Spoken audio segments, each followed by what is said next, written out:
Good evening, ladies and gentlemen. Welcome to Carlton Live. As usual, we're just running a tad behind schedule. Johnny's internet's playing up after he has a go at me every week for having crappy internet. It's his turn to screw up.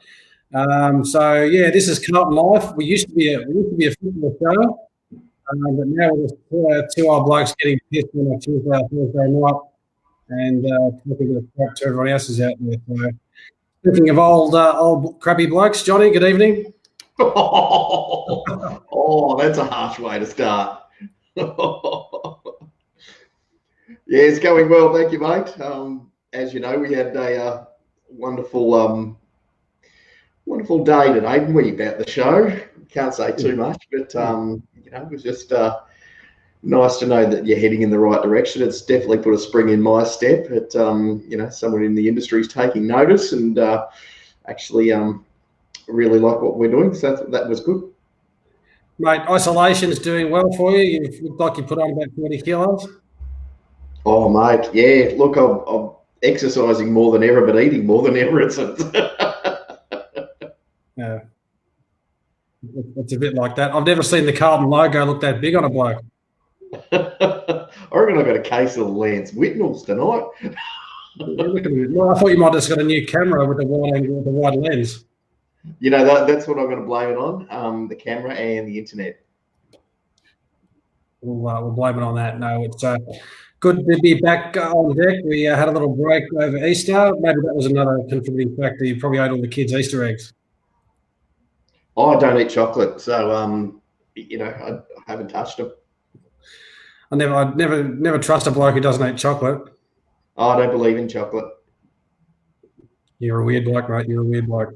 It's been said before. Good evening to a couple of our guests who are on board. Ricky Spencer, number one fan of the show. Ricky, stop sending me love letters, mate. We'll get you on at some stage. Andrew Lake, fantastic to have you joining us tonight. A valued member of the Carlton Live team and all things knowing Carlton. Would be interesting to have a few questions to our special guest tonight. So we'll have to hear from you later on in the show. Ricky Benacazio, Ricky, thanks for joining us. Clinton McRae is online, thank you. Justin Matmore, there's too much beer. Well, for Trev, yeah, he's off his rocker, mate. I'm actually on the Kilkennys tonight. Oh my God, you Kilkenny, you bastard! But I'm drinking it out of a Guinness glass, so I've probably broken a few religious rules in Ireland somewhere. Yeah, you're not long for this world, my friend. We need my friend Brendan O'Munchin, if he's on board, probably please don't report me to any authorities. I'll be in trouble. So shout out tonight, if I can, to the Tunkley family. I might have relayed this story before, but I don't care. I'm going to do it again. One day down at the ground, probably about a year ago, no, before that, probably about 18 months ago, I ran into this bloke down by the goals at training. Seemed like a decent enough bloke, so started up a conversation. His name was Gary Tunkliffe, and fantastic bloke, and had watched the show and all that sort of stuff. And turns out he played a lot of cricket and was good mates with a bloke that I used to live 4 doors up from in Wattle Glen. So shout out to the Tuncliffes and to Gary today. It was great to meet you, and just reminiscing back to the Wattle Glen days. And the stubby holder tonight is from what? You probably can't see that with the background, but it's from my favourite pickled onions. They're up from northeastern Victoria. They're called bum hummers. So pickled onions with a lot of gear in them. So get into some of those. I expect to see some of this sponsorship money coming through for all these shout outs you're doing too, by the way, or is it just going into the John Rowe Retirement Fund?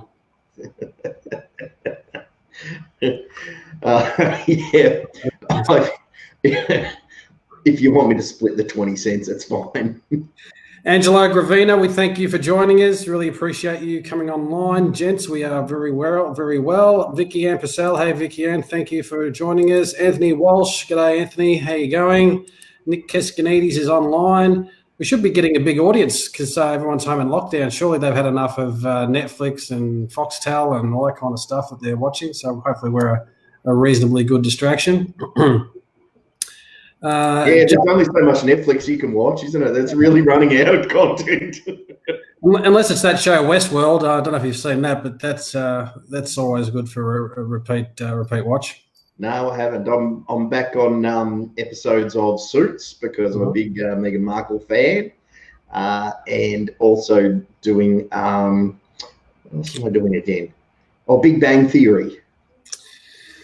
Yeah, I really don't know you at all, do I?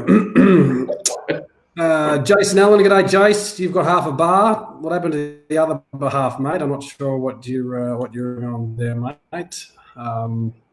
Sorry to hear about your only half. We can see what we can do to help you out for the other half. So, Jason, Adrian Hines, got a Bacchus Marsh. That's it, Bacchus Marsh. Adrian Hines, great to see the Bogues boys. Well, one Bogues boy. I'm on the Kilkenny. That Bogue stuff doesn't sit too well with me. Even. Tonight we are in for a bit of a treat. We are very pleased to have a special guest waiting in our green room. Shit! I thought you were going to say you were going to finish up. No, that's not the special. That's not the special announcement. But if you keep your smart ass comments, don't forget who controls the power on this broadcast, mate. Just quietly. One press of the button and you're out the fucking door. My wife says the same thing. There's a line there, but I'm not going to touch it. Yeah, that's not too. Yes, back to our special guest, and we've been meaning to try and get him on for a while. You might have seen a promotion we did during the week about our guest, the one and only Heath Buck of My Blue Heaven fame. You also may know him from K-Rock, where he's the stats man there. You also might know him as a 32-game under-19 Carlton player.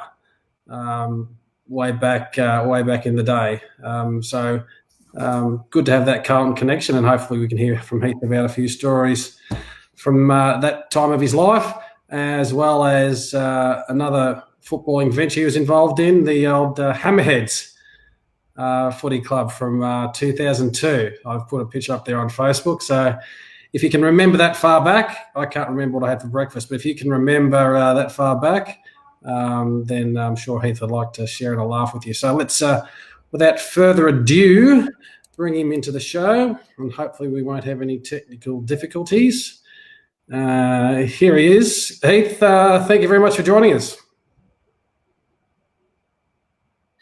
Oh, no, I've got you on mute. That's my bad. Yeah. Start again. Well, I'll just start again. G'day, Sean.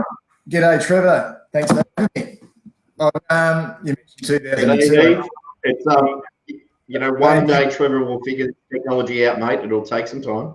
I actually had hair in 2002, so maybe they don't remember that far back. But no, thanks for having me. I've been meaning to get on, but you know what it's like at this time on a weeknight when you've got kids playing junior sport and you're trying to get things ready and stuff. It's I've been promising for a long time to come on, and it's great to be on.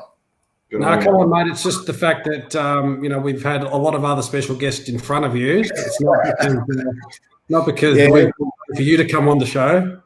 Yeah, the Bruce Thor one last week was just outstanding. It was one of the best interviews I've heard for quite some time.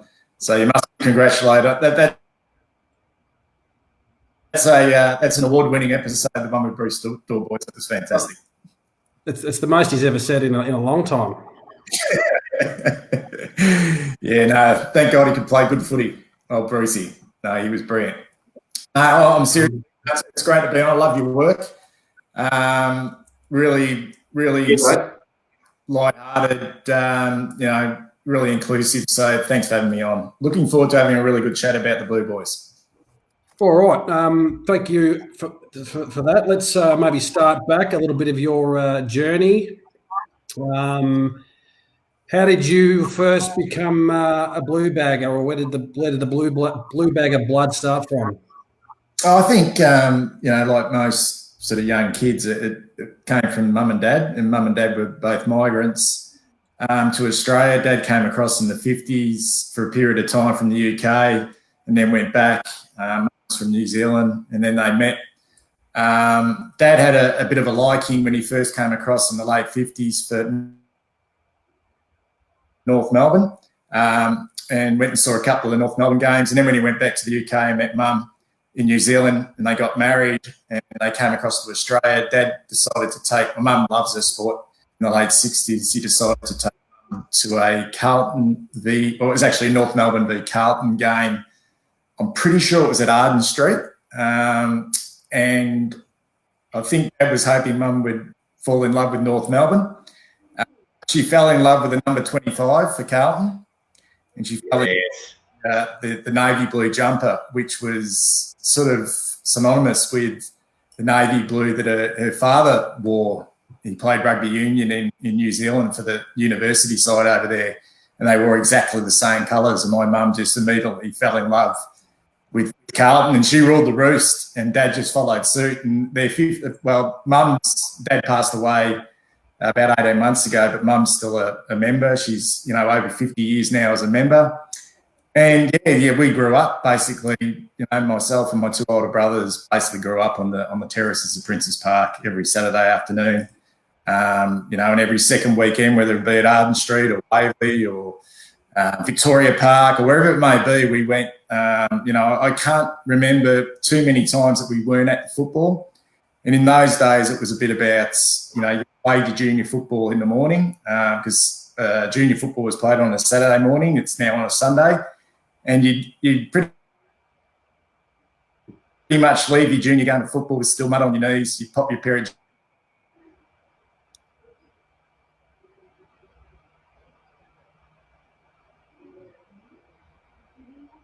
Looks like we're having some issues with Heath coming through. Can you... Right on the wing, before the Hawthorn stand was built, used to look across to the social club and the Gardner stand, and we stood there for many, many years, right through that golden period, the sort of late 70s, early 80s, until we got to a time where, I was sort of a teenager and started to play football myself. We didn't so much drift away from the club, but you drift away from watching the game. Mum and Dad were still going. And then once I finished playing football, which was not that long ago, I started to get back involved again, having children of my own. I just wanted to have them be involved with the football club themselves. So basically, that's the journey. It was a great journey. All my memories of a kid is being at the football. Every Saturday, reading the record in the car on the way home. The trips on the way home, whether we, it was more often than not we won. But, whether we lost, just the memories, and you get home and there was nothing else. You watch the winners on Channel 2 and in the Channel 7 replay, but you're basically out kicking the footy until, 9 o'clock at night, just pretending.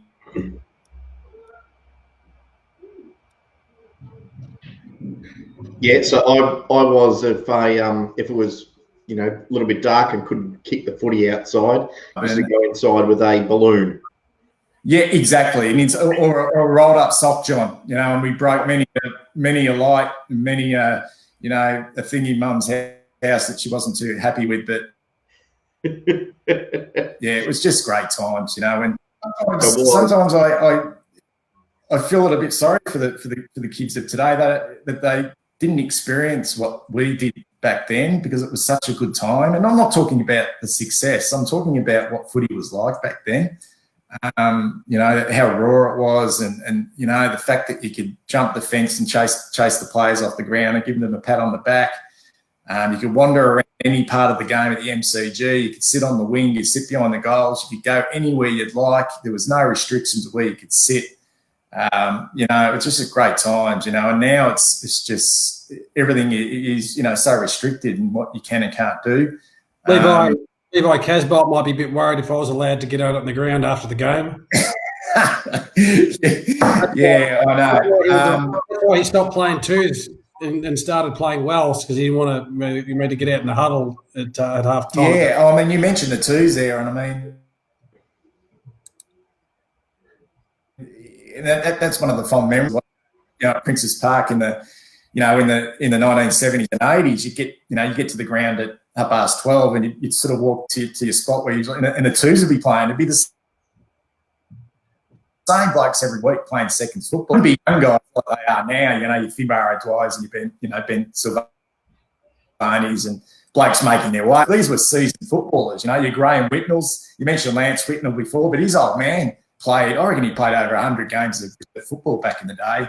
There was a guy called Greg Sharp. I don't know if you remember him, John, who was a full back who played many a reserve game of football. And you go and watch the twos, and there'd be the same blokes every week. And every now and then the under-19s would play a curtain raiser as well.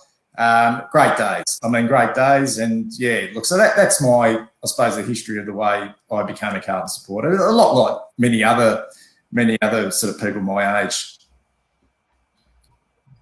No, you're right. It's a great story, and yeah, you'll be thankful for your mum to pick the Navy Blues, particularly in the era that you talked about and growing up with the success we had and the players we had.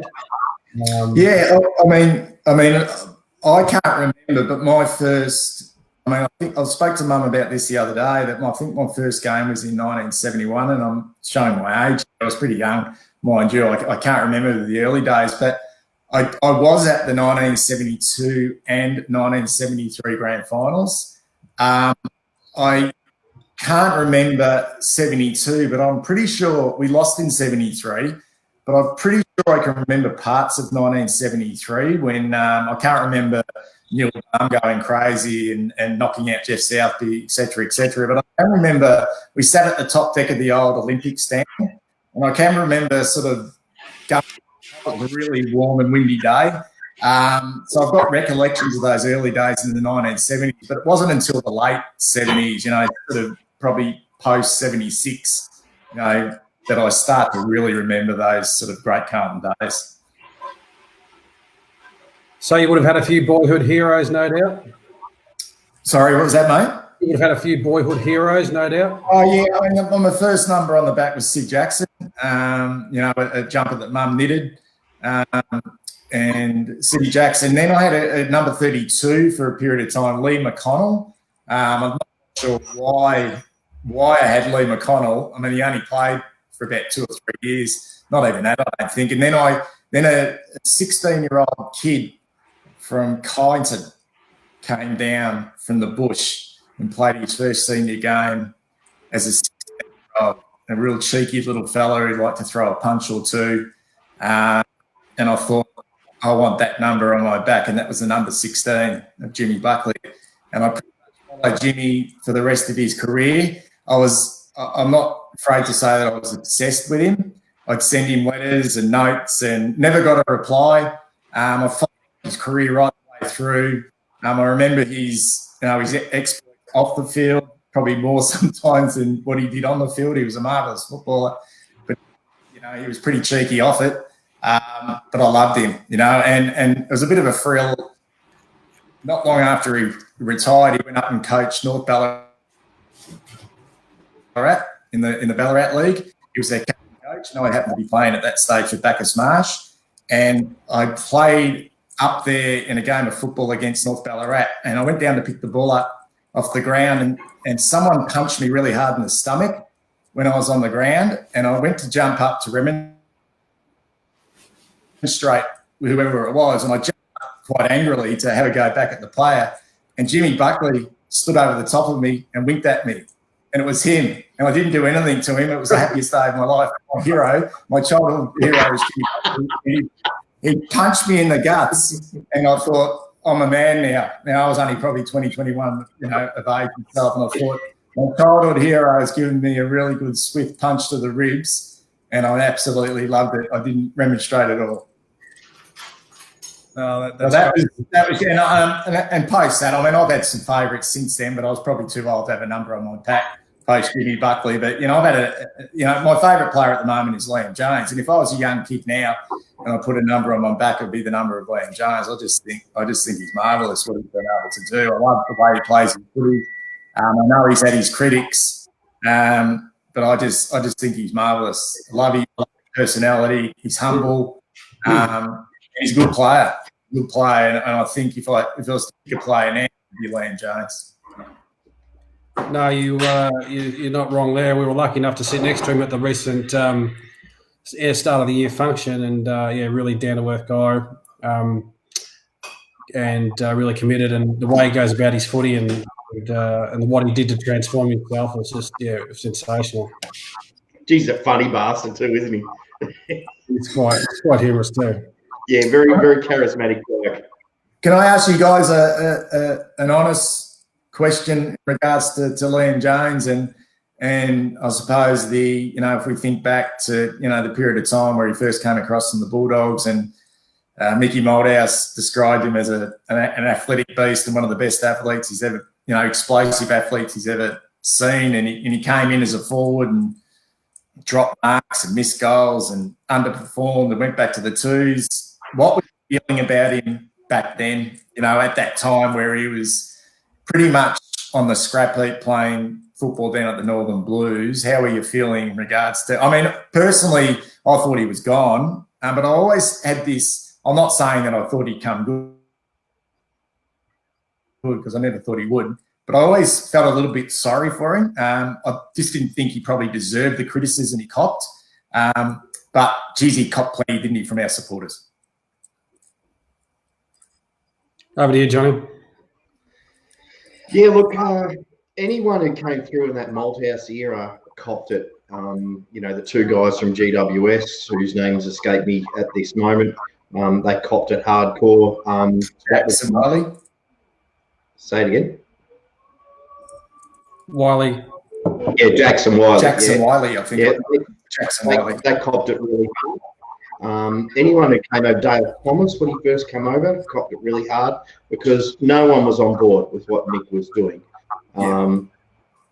But me personally, seeing Liam Jones, I saw what he could do at training, and that was the reports that I got from some very close Western Bulldogs fans are saying, he's wonderful at training. Pre-season games, he looks like he could tear the house down and become the best of all time. And it gets to the main stage and just can't do it. And that was the sort of thought that I had. What I was watching wasn't translating to what was happening out on the field in the seniors. And so the move down back saved his career. There's no doubt about it. Let's interlude for a second to say good day to a couple of our audience who's out there tonight. Adrian Hines, might be a friend of yours, Bucky. He says, "Hey there, old boy." Good day, Trent Harmon. Thank you for joining us. Michael Howell, how are you? Appreciate you joining us. Maybe a question here. Anthony Walsh says, "Do you reckon Jones should be given another run up forward?" I think we'll probably be in consensus about this answer, but he's found his place down back there. Yeah, I think the combination of Wiedering and Jones is really good. It's really strong. They seem to work well with each other. You can probably swap one or the other at centre half back or fullback. It allows a Plowman or a Marchbank when he's fit to play as that third tall. I think we've got enough forwards. Potentially got enough forwards now. And I don't think I think he's admitted himself that there was a position he really struggled with. I think he likes to play on a man and be really focused on playing on a man. I think that was part of his problem, so I could never see that happening again. What I've liked in his game is that he became comfortable in playing on a man, but his ability now to run off and read the play is it's up there with the best. It really is. With Rance out of the game, you might see an All-Australian honour if he has a really good run at it. Bucky,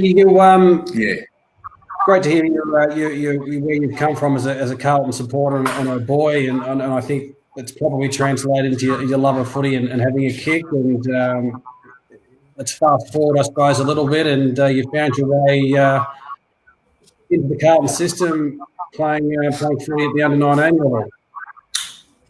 Yeah, I mean,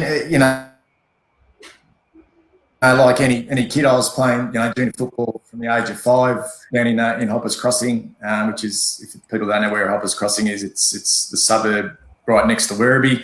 And it was I was actually in the Footscray zone.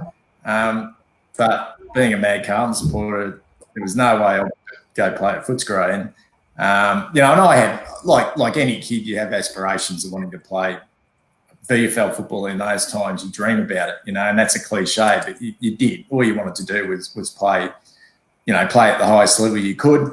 I happened to go to school at St. Joseph's in North Melbourne.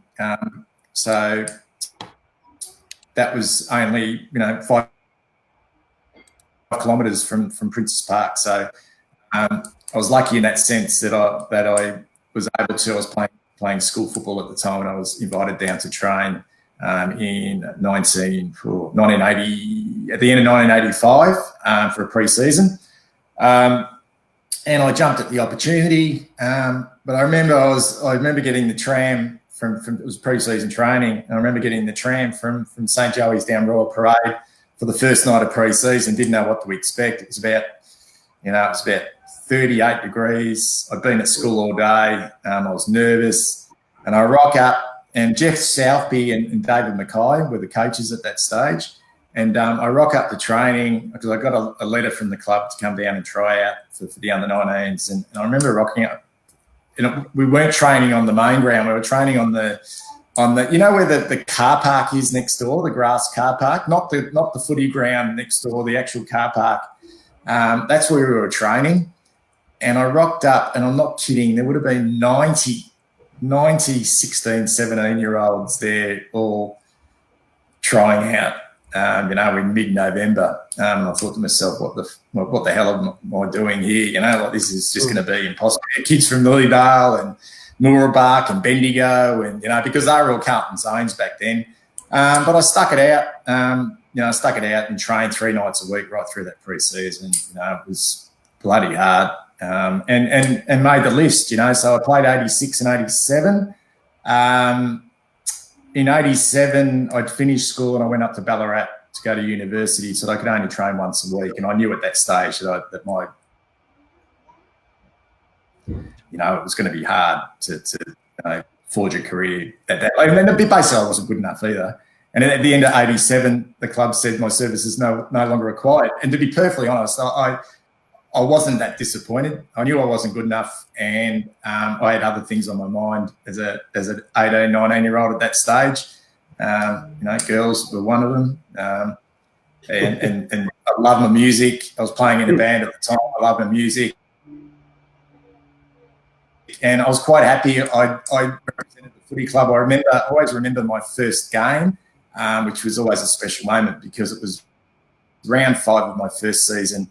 Missed out on the first 5 games, and I'd actually hurt my foot mucking around at school, and I could hardly walk. And I was on the rub-down bench at training, just getting the trainer to have a look at it before we went out to train, and Jess Southby came up to me, and we copped a flogging the week before, and he was brutal, Jess Southby. He wanted to make some changes, and he came up to me and he said, "You're in this week playing Collingwood at Glenferrie." So my first game was against Collingwood at Glenferrie Oval, but I could hardly walk.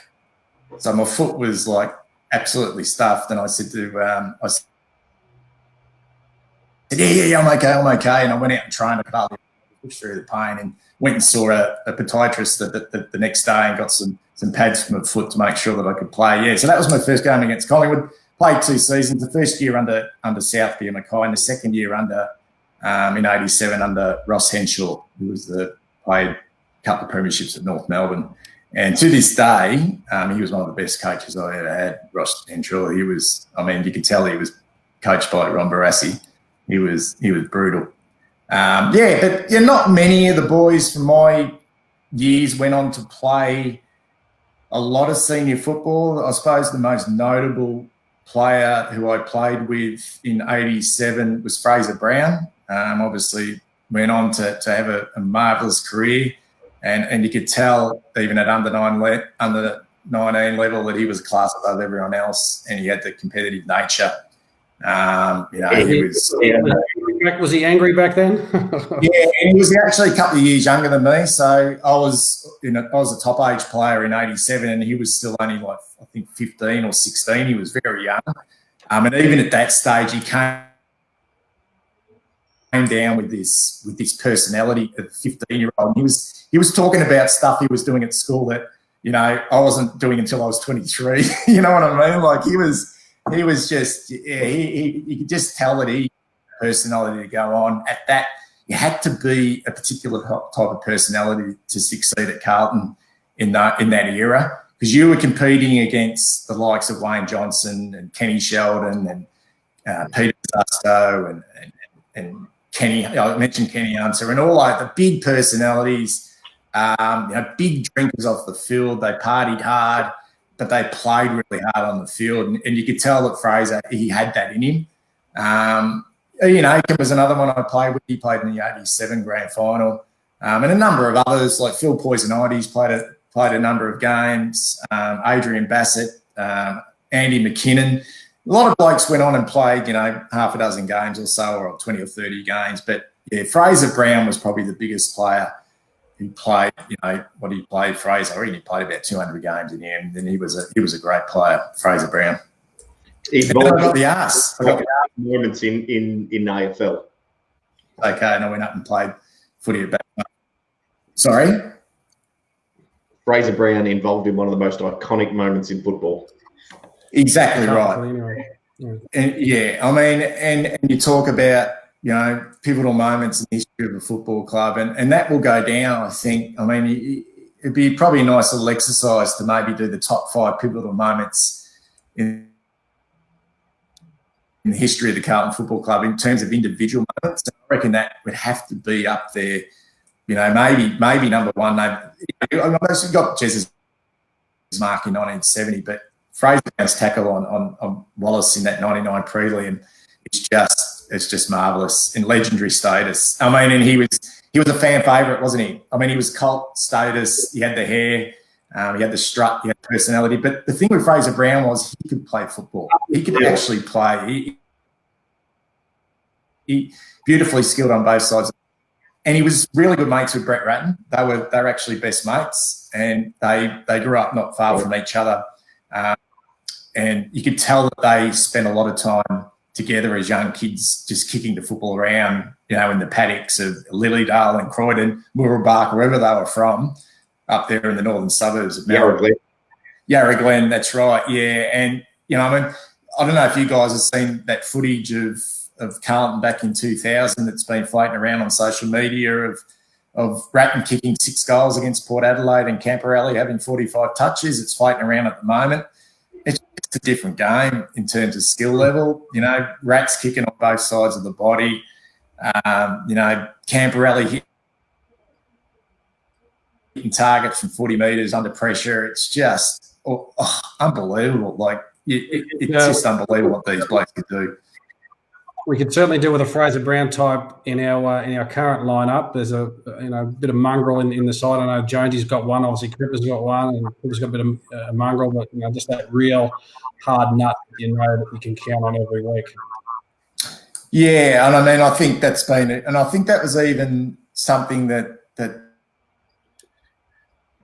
Mick Moldhouse said in his time, and you take a lot of stuff Moldhouse said with a grain of salt, but one thing that always stuck with me, and I probably agree with Mick Moldhouse, is that Carlton had a lot of introverts in the team, a lot of quiet guys, and I still think that is a little bit of, not so much a problem, but it's something that we haven't been able to shake for a long time. These sort of blokes who need to come out of their shells, and even our young blokes at the moment seem to be that way, that they seem to lack real sort of confidence and swagger. And you only have to look at someone like a Paddy Dow and Lockie O'Brien, who came through together in the same draft. Highly touted young kids who we thought would come in and have a bigger impact than they have. Really reserved and quiet young kids who seem to struggle under the pressure AFL football, and possibly under the pressure of a huge fan base with high expectations. And as a 19-year-old, 20-year-old kid coming into the system, when you've got 50,000 rabid Carlton supporters, wanting you to be, picking up 30 possessions in your first year of football, and I don't think these two kids have got the personalities at the moment to be able to handle that. And I think that's why you're seeing the inconsistencies with someone like a Paddy Dow.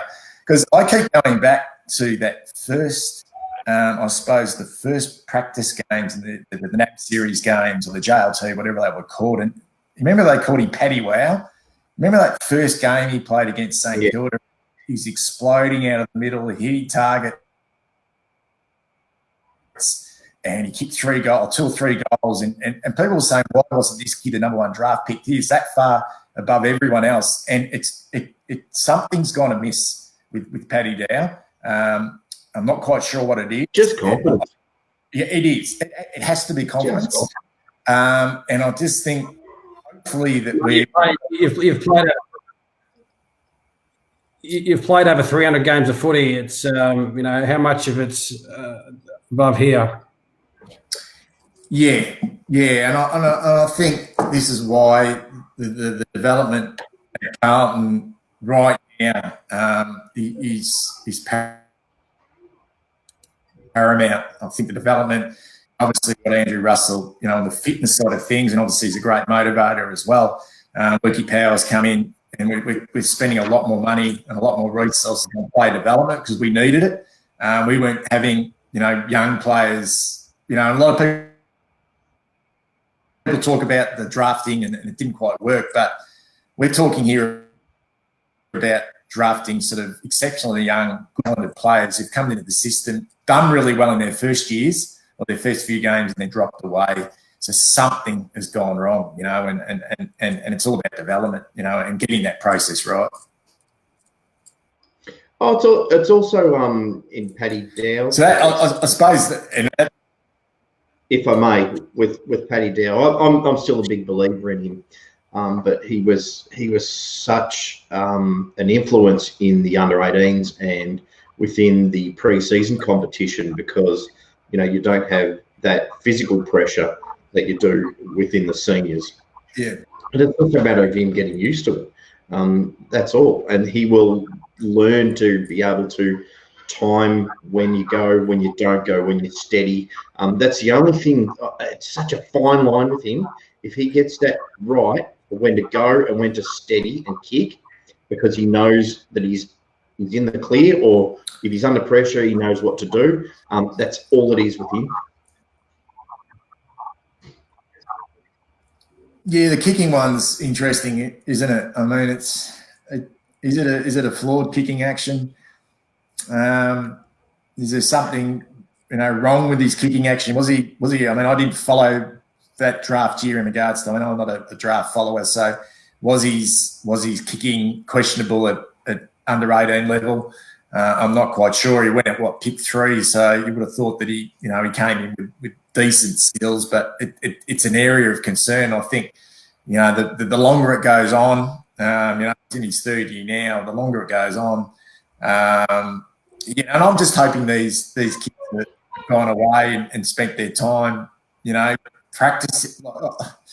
I mean, practicing the things that they're deficient at, like having some good sort of time away, reflecting on what they're not good at, and finding a way to improve that, because even in the practice games this year in the round 1 against the Tigers, our skill level was not up to it, was it? I mean, it was just not up to the standard required. And the thing is, we have the best, arguably the best, fitness advisor in the Caper and Andrew Russell, but he can only work with getting the players physically ready to play AFL football. He can't teach them how to football. And when he was working at Hawthorn, he had elite ball users at his disposal. You go through Hawthorn's ball users, when they won those premierships, your Luke Hodge, Birchall, Sam Mitchell, Jordan Lewis, Roughhead, Isaac Smith, Matt Suckling. All left footers? All left footers, except Mitchell, obviously, hit both sides of the bodies, but all beautiful users of football. Rarely missed the target. Rarely missed the target. Now, I get happy when we hit a target. You know what I mean? Like, I get happy when we hit a target, whereas when Hawthorn missed the target, it was something which was really rare. And I don't know how this is my major concern with where we're at the moment and it's been a big bugbear of mine for a long time now, is we haven't seemed to have drafted good users of the footy. And even the blokes who've brought in, I think Jack Martin will be a good user of the footy. I think he's an elite ball user, but I don't know. I really could not see the value of bringing Jack Nunes in, although he did kick a beautiful goal in that opening round. Wasn't that a beauty from the pocket at the MCG?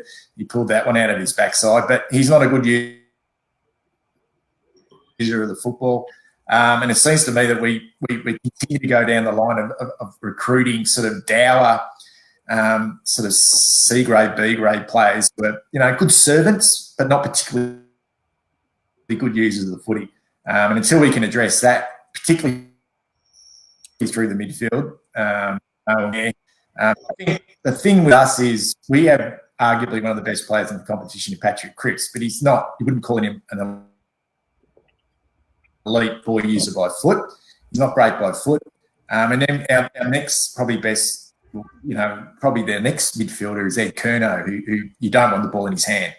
You got Murph a little bit more outside, but his disposal's probably got a little bit worse as the years have gone on. So you can't carry too many poor users in the midfield. You just can't. Yeah, it's just not going to cut it. That's a fair call. I think Zach Fisher is not going to cut it at all. And there's a bit of lag here, Johnny. That's all. Yeah. Okay. Zach Fisher is one of the best ball users I've seen. Yeah, Zach Fisher. I think Zach Fisher is. I think, like if you would go through our list and say who's the best kicks, you think Zach Fisher, Jack Martin now, and then from the back half, I think Doherty's a good kick, but I think he's come back now and he was a little bit rusty. And Wiedering's okay, but he really, you have to really dig deep to try and find who the really good ball users are, and it's going to be interesting to see, when Brody Kemp, our first round draft pick, can he kick the footy? Is young Philp a good kick? I think Philp can kick the footy, and young Sam Ramsey coming through. So hopefully some of these kids are. It's not just about hitting targets; it's about being penetrating by foot. I mean, the reason why Richmond is so dangerous, particularly when they get their half and they get that loose across half back, is they have sort of unheralded players like they just get under the guard, like young Baker. Jaden Short, and then you have Batchahuli, the cream of the crop, who just kill you by foot. They're penetrating, they hit targets. If they don't hit targets, they kick it to the right spot, to give your forwards an advantage. Where we are a lot different, and that's the area of concern. I'd challenge you. I think out of those three that you mentioned for Richmond, I think only Batchahuli is one of the penetrating kicks. The other two are, they're in any other team, they would be spuds, but it's just because of the nature of the team, and they're all playing a role. They're all playing so far above themselves because of confidence that I don't think that those other two can really cut it compared to the players that we've drafted in terms of talent. But it's a team that they're in. And once you start getting that winning feeling, it's amazing what confidence. Yeah, and definitely right, mate. And the beauty about Richmond is they don't rely on any one individual. You could mount a case in round one that we probably had the three best players on the ground. I could when I looked at individually, I looked at the players. I reckon. It's hard to think back to round one now, but I thought Wiedering was outstanding on Lynch. You could nearly give him 3 votes. Cripps, did his usual mid-30s. Jack Martin kicked 4. We had individuals, whereas Richmond, you couldn't really pick a player. I mean, I think Rioli tore us apart a little bit. Martin did a few good things, and Reebok got a hold of us early, but they are just so even across the board.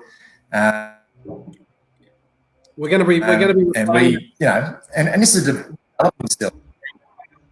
We're going to be replaying that game anyway, so we can put that one out of the books. It's got to be. And the way Brody Kemp's travelling, he'll probably be right to play the next game when we crank back up again. Well, Charlie Kerno will be right. I mean, Harry will be right now. I mean, Harry could play. He could play this weekend. Well, we've got plenty. Look, it's going to be interesting. We blame Charlie for a lot of things. It was probably him that started spreading.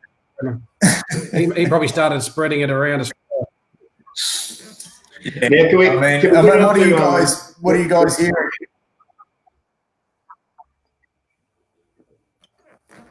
On Charlie? Can we talk about where footy's coming back? Because I heard something today. An announcement's going to be made today. Neil McLaughlin spoke, and the word is that at the end of this month,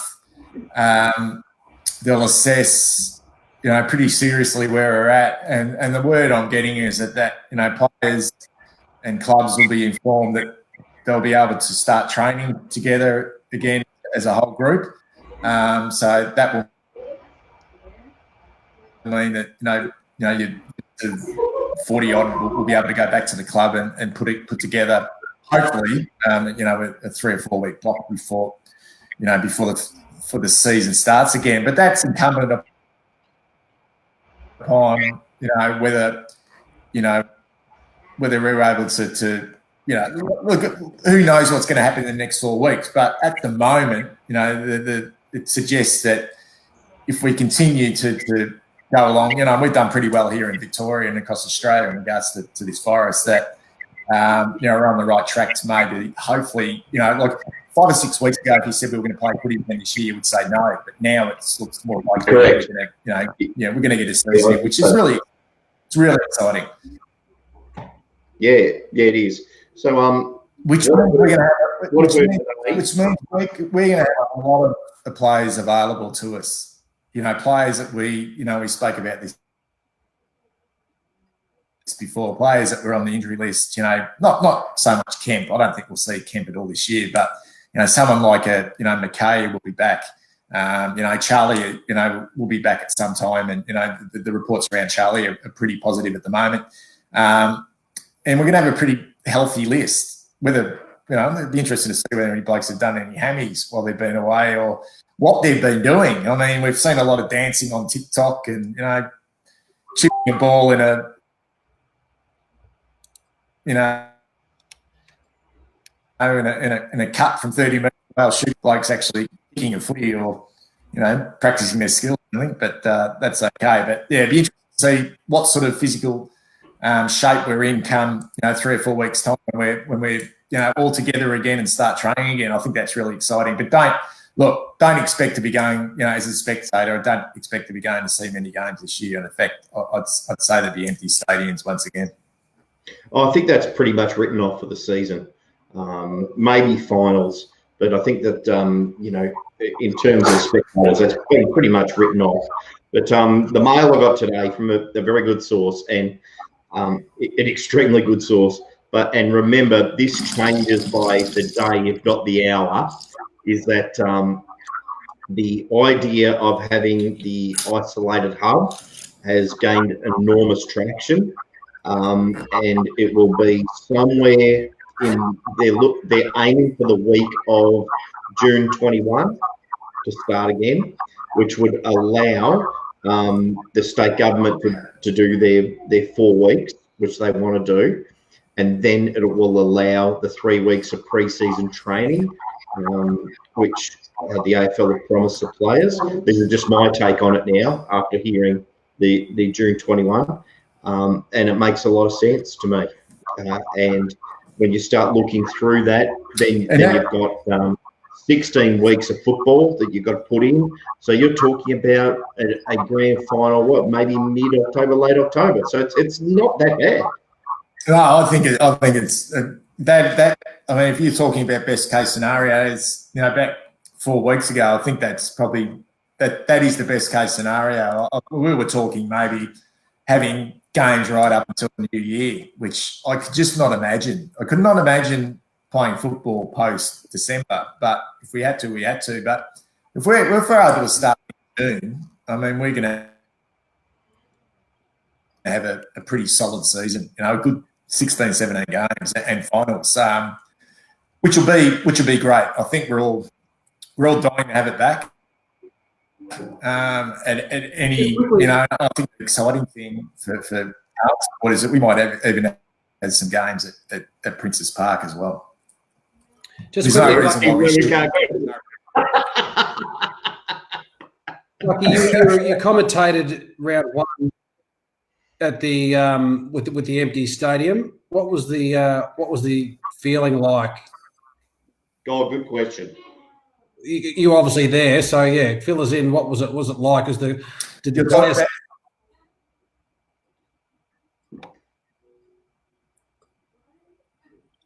Gonski. Oh, he's gone. His internet's been hanging by a thread all night. There we go. No, he still is. You're talking about the opening game of the year, Yeah. Trev? Yeah. Ooh. Yeah, what was it like? Yeah, look. I'll just keep. Yeah, look. The opening game of the year, I did the Carlton Richmond game at the MCG, and then did the Bulldogs Collingwood game at Marvel on the Friday night. And look, it was bizarre turning up to the opening game of the season. Working at the opening game of the season at the MCG, driving in the car park, empty car park at the MCG. Usually there'd be nearly mid-90,000s there. High security, police everywhere. We were ushered through one small gate just near the cricket nets there at the MCG fence, up into the media area, which was just very, very quiet.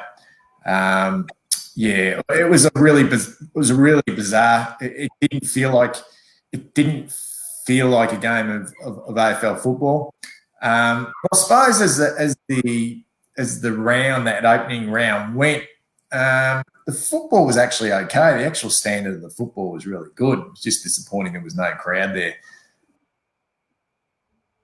Did you feel that I've never been at a more bizarre event in my life. It felt like being at a practice. The players. Did you feel? Look, I actually had a theory that. No, I thought the footy was pretty much sort of symbolic of our football is usually played, and I actually made a comment at the Collingwood the Bulldogs game on the Friday night that a team like Collingwood with so many big personalities like Jordan McGoey and Jaden Stevenson, that they wouldn't mind playing and being in that real sort of bubble without spectators breathing down their neck, and the media being in the rooms after the game. And I reckon a lot of the players actually in that opening round enjoyed the fact that it was a little bit different and not having the pressure of the crowd and as I say, the media sort of there. So it'll be interesting to see what it's going to be like, when it comes back, because there's going to be no crowds. There's not going to be crowds for a period of time. John says fine. That'd be great. And hopefully we can, be pushing to play finals, scrap round one, start all over again. I noticed, boys, that I was having a look before trying to work out who we were actually supposed to be playing this weekend. We were going to be playing Hawthorn this Sunday at Marvel Stadium after giving the Sydney Swans a bit of a touch-up last week at the SCG, and we'd be on a 4-game winning streak. Oh, actually, no, 3-game winning streak going into the Hawks at Marvel and then North Melbourne next week. But, yeah, who knows? Who knows what's going to happen? But if John's talking mid-June when we start, it'd be fascinating to see who we play in that first game, because all those announcements will be made. The AFL will make an announcement that, there's a 3-week, 4-week training block and they're back we're into our first game. And who will that be? Where will that be? Do we go to a hub? Do we go to Western Australia? Do we go to South Australia for three games, to Tasmania, where that may be? But these are all the things that, we're just going to look forward to. It's going to be an unusual season, isn't it? I mean, it is an unusual season, but I think we're all itching now to get stuck into it. As you mentioned at the opening of the show, there's just there's only so many episodes of Ozarks and Tiger King and screwed up. I'm just about over friggin' Netflix and trying to find something I like. I just want the footy back. But yeah, absolutely. Look, just going back to your point of, and this is my understanding of the first 4 rounds. I believe they are still going ahead as scheduled. Location, times different, but in terms of teams, that they will still go ahead. And then it will be a fixture generated after that. So we'd have let's have a look. We'd have the Bulldogs, Bombers, and then Sydney and Essendon. Sydney. Bulldogs, Essendon, Sydney.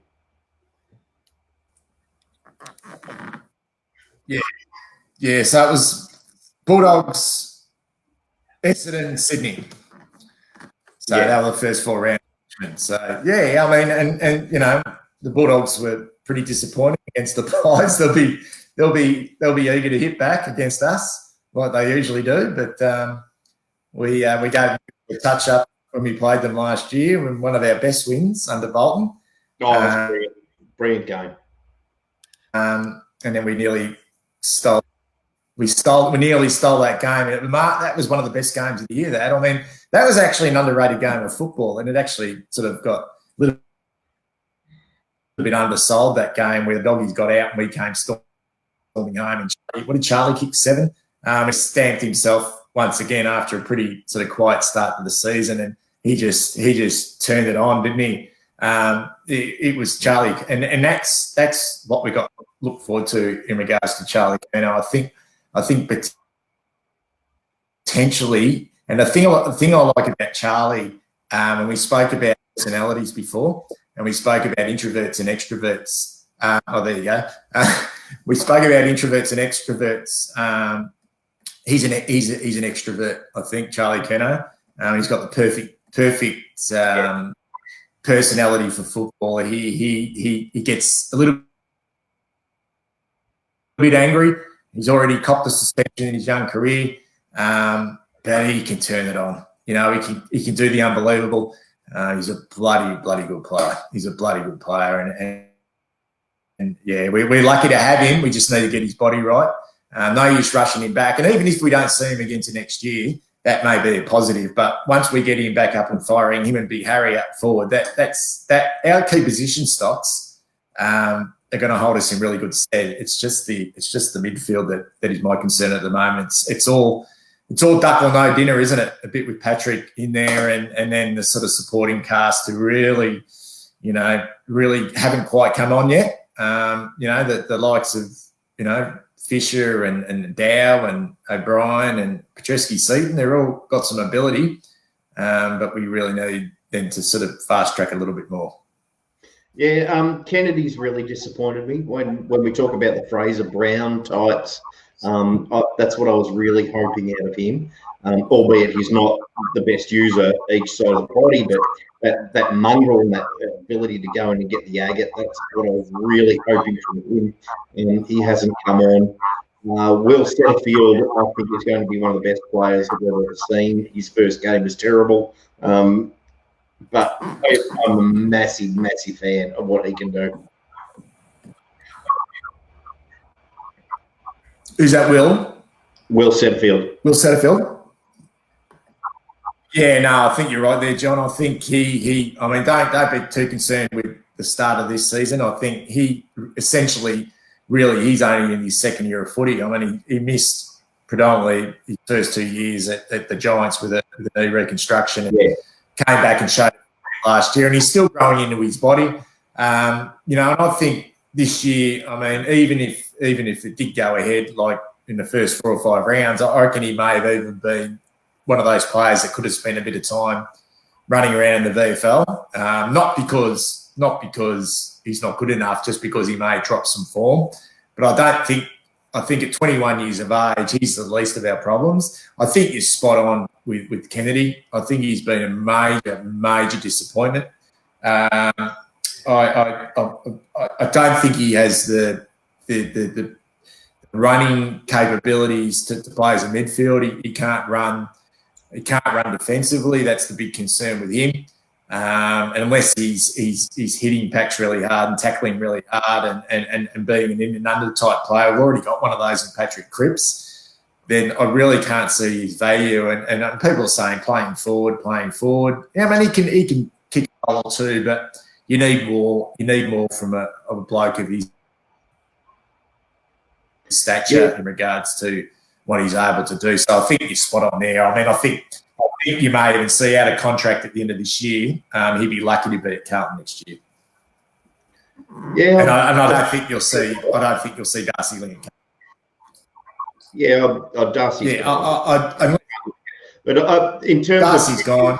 In terms of Kennedy, I see him and JSOS as being interchangeable, and my money's on JSOS. Yeah, and I think the reason why you back JSOS is because he's got the work ethic. Yeah.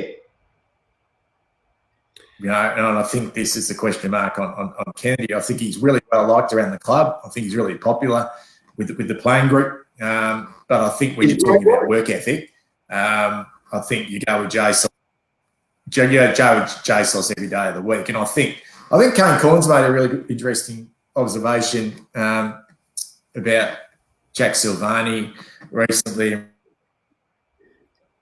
in regards to giving him an opportunity to being that sort of bull inside midfielder who's able to shut out the opposition's best midfielder and maybe take over the role. I don't think he mentioned taking over the role of Curno, but maybe being that player who can play that lockdown midfield role and winning a bit of his own ball himself. I think sometimes with Jack up forward, he doesn't get lost, but it's a bit like starvation corner playing that half forward role. And I would like to see, Jack given that opportunity to see what he can do in the midfield, and whether that's we bite the bullet at some stage and say, how many poor users of the ball can you carry midfield? How many? And I love Ed Kerno. Don't get me wrong. I love Ed, but there comes a time where you just got to decide. Well, unless you can hit a target. What is your use if you get the ball 30 times, but you're only running at 58% disposal efficiency? Because we know with Jack, I think Jack. I mean, he hasn't. I think his disposal is pretty good. He sets shots a goal, being a little bit disappointing, but generally around the ground, his kicking's really good. And I think he's shown, particularly in that day against Fremantle where he went to Fife.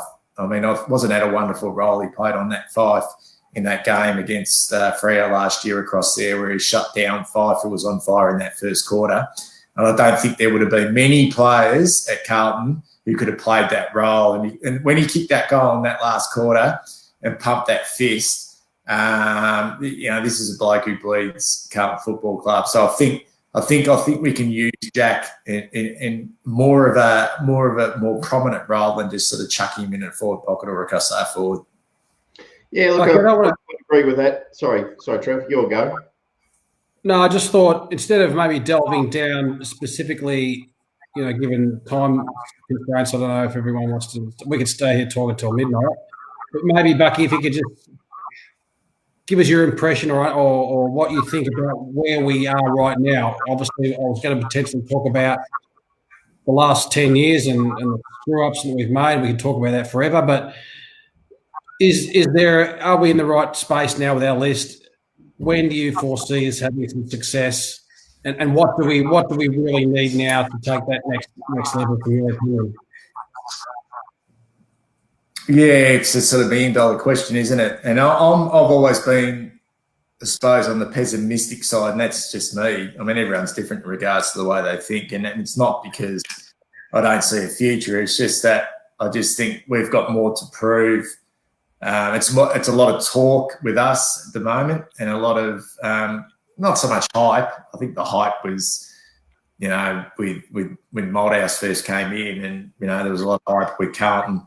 I think my concern is still in regards to, and I've spoken about this tonight, is regards to ball use and having elite ball users, by hand and by foot decision makers. And I think until we're able to address that, we can only carry so many of them until we wean out, and I don't want to disrespect any player, I don't want to mention, but when we sort of, you can have your role players, but your role players need to be able to still hit targets. You can't have role players who are just dour but poor ball users. But until we wean them out and start to get better ball, I think we really missed out this year on Tom Papley. I mean, you guys probably attest to this as well. We really needed him. And I think he's a lock for next year. He's a lock. Yeah. Well, that's what we're sort of hearing, isn't it? That he would have really helped us. And I suppose it's been a blessing in disguise that the season hasn't sort of panned out the way it has with Tom, and that hopefully he's with us next year. But Eddie was only ever going to be a short fix. But I think that's that sort of small forward and getting some more depth and more quality in the midfield. To give Cripps a chop out. We can't continually expect players just to sort of float in and out. We need that next crop to make that next step, and whether that's going to be at the back end of this year. Oh, he's gone. We lost him again. We'll put up this picture again instead until Bucky comes back again. So I just want to talk about Ed Curnow there. His observations were correct, and I've talked about this a million times on the show, and I'm bored of me saying it. But Ed Curnow is so smart as a footballer that he puts himself in the right position to be that last kick in to the forward line, and it shouldn't be him because he's not that precision kick. You need your best kicks being smart enough to be in that position. And you can see Zach Fisher starting to work his way into that. I thought Lockie O'Brien was starting to do that very well in training. It's watch this space. I think they're really starting to find each other out. I don't think any midfields were built overnight. It takes a lot of time. It takes a lot of playing football together. The Caroline Wilson article was, it's just you wipe your bum with that because, there's no toilet paper left. It takes time. And, I've said since day one of this show is when you've got that time playing together and you know your role, particularly in the midfield, it's like having an extra player out there because you've just got that innate ability to know who's going where and what's happening and who's going to do what, whose strengths are what, whose weaknesses are what. And you just know. And that's why Richmond has become such a wonderful team because they run 3 and 4 forward of the ball because they know they're going to get out the middle. And if they don't, they've got a back line who's going to mop it up and pump it straight back out again. Yeah. It's all about playing together. I just want to before Bucky gets back again, I want to talk to you about the contract situation and next year if it doesn't go ahead. I think that everything should just be wiped and contracts should be reset if this goes on and the whole season's cancelled. What do you think about that? What, all contracts for what? Players or just wipe this year and reset again. If you had a contract for this year, it rolls over again to next year. That would be I think the best way, unless a player wants to leave on their own bat. But if they've got a contract for this year, and we don't play, then it's rolled over again for next year. That would be my way of handling things. Yeah, I can see the value in that. I can also see the downside of that in terms of, you've got players like, I can't think of anyone else, so I'm going to say Cade Simpson, who's another year older. I'd play him till he wants to go. I've always said he'll be the man. He's also potentially not played any footy for this year too. Say it again. He's also potentially not played any footy this year. I miss that. He may not also play any footy this year. Yeah, I think my internet's going on. I've got half of everything. Look, he may get the other year just because he hasn't played footy this year in terms of his body, but in terms of age, you can't escape it, type of thing. It's a very interesting scenario. Contract-wise, I reckon these, lawyers will be taking up most of our cap, fuel cap. We got your back, Bucky. Yeah, I suppose a thing that one of the things that came out, about 3 or 4 weeks ago was the unfortunate demise of the Northern Blues and the old Preston Football Club and our association. Obviously, because of the situation we're in with the Northern Blues, and they're no longer. It means now we will go pretty much stand alone with our own VFL team. And I'm not here to put anyone's nose out of place, but I think that at the time when it was announced, there was a lot of people disappointed with the fact that the relationship and the alignment with the Northern Blues, which I think has extended since the early 2000s. I think David Teague might have even been a coach of the Blues at some stage, and I've been Andrew, if I'm not mistaken, it was 2002. Yes. Andrew, that sounds about right, actually. But yeah, I think I've been really critical, for a long time now with our development, particularly of our young players, and I've been very critical. Obviously that alignment with the Northern Blues has been an interesting one, and one which hasn't. I think there was a lot of people really upset with the fact that it's ended, under really difficult circumstances, and you'd hate to see a football club that's been around for, I'm not quite sure how long Preston have been around for in the old VFA, but it's been over 100 years, and you hate to see that association with a great club such as Preston just end like that. But I see it as a really exciting time now for us to have our own VFL team under the Carlton umbrella, and I've sort of been pushing for this for quite a while now.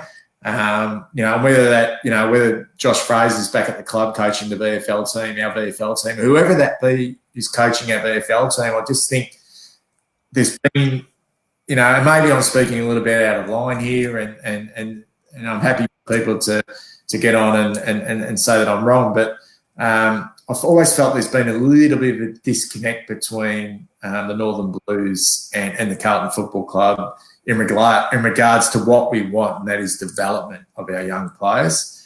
And I don't know, I just found it, I love going to watch the Northern Blues play, and it was always great to go to the Preston Oval, whatever that may look like, but I just always felt that we're missing out on what the modern sort of framework should look like, and that is having our own VFL team coached by our own coaches and all our players under the own umbrella, and doing that way, just like Footscray doing it. This was coming. This day was the VFL writing was on the wall. The club had it in their sights for a long time. Yeah, and I think this is just, this was just a situation that sort of pushed it a little bit quicker. Probably what was going to happen. And you're right, the development side. And I just think this is a really exciting time. There's a very big argument to say that our development has been quite hindered through having a relationship with the Northern Blues. The Northern Blues, they haven't had a lot of success. There has been misalignment with young player development, and I think it'll be good for us in the long term, and I do hope that the Bull Ants can resurrect themselves in some kind of format in the VFL. Yeah, exactly right. If I may, Coburg came back. I reckon Preston can do it. Ever since 2002, I've been critical of it, and I take it from a purely marketing point of view. Is we are the Carlton Blue, we are the Navy Blue. We're not a red team. We only have to do white under supplements, but we are the Carlton Blues. We're not Northern. Northern was something that North Melbourne tried, didn't work. We are the Carlton Blues. We are one of the biggest brands in Australian sport. We should be doing exactly that. We should have been doing it back in 2002. We were stuffed financially, so we had to lean on the club. Now, those days are gone, and it's really just brought forward what was going to happen in 2 or 3 years.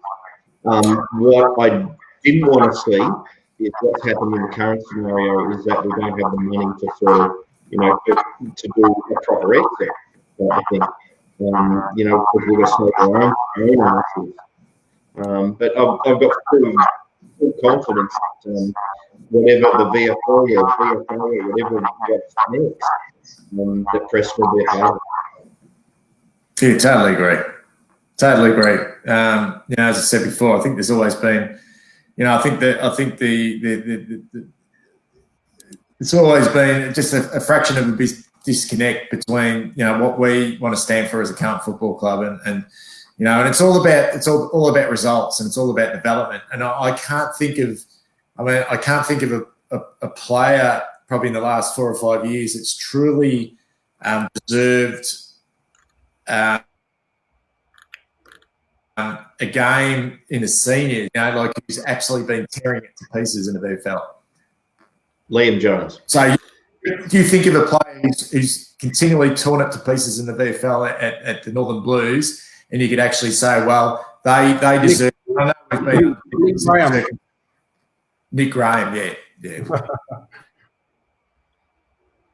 Yeah, possibly, yeah. But we always sort of knew that Nick was a really good VFL player. But I'm talking, most of the blokes who, come up now from the VFL, say, for example, Paddy Dow Jack was probably one who went back and did particularly well at VFL level, and Wiedering did particularly well when he went back. But obviously Wiedering's a #1 draft pick. But I'm talking about, blokes who you can go, who can we bring up from the VFL? Who's developing at the VFL who we can bring up? No one seems to be knocking the door down. So what is happening? What is happening at VFL level where you can say, whereas I can go through the Footscray sort of list and go, he can play, he's getting his 35, he's kicked 4 goals. Whereas I can look at our VFL team and go, whether it's just our list, we don't have the depth. But at the same time, it just doesn't seem the same level that VFL team in regards to I don't know, the same level of professionalism that we should, as you mentioned, John, for a club that we are, a huge Melbourne club, that we still, sort of go down this path. Yeah, so my thought is, and has been for a long time, is that our twos, our reserves, should be a 1.5 team. So like Carlton have done with Box Hill so very well. Richmond does with their Richmond team now. If there's an injury in Richmond team, there's someone who comes from. Yeah. That's what it should be. It should be a 1.5 team, not a twos team. Yeah, exactly right.